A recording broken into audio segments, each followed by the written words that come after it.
কথা মানতে হবে, স্বামীর আনুগত্য করতেই হবে।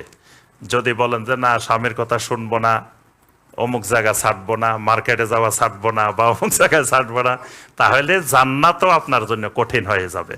এই জন্য প্রথম নসিহা যে স্বামীদের আনুগত্য করবেন। দ্বিতীয় নসিহা, নারীর প্রকৃতি হলো নারীরা মানুষের প্রতি তুচ্ছ-তাচ্ছিল্য করে, অর্থাৎ নারী জাতির মধ্যে পুরুষের চাইতে একটু অহংকার বেশি থাকে।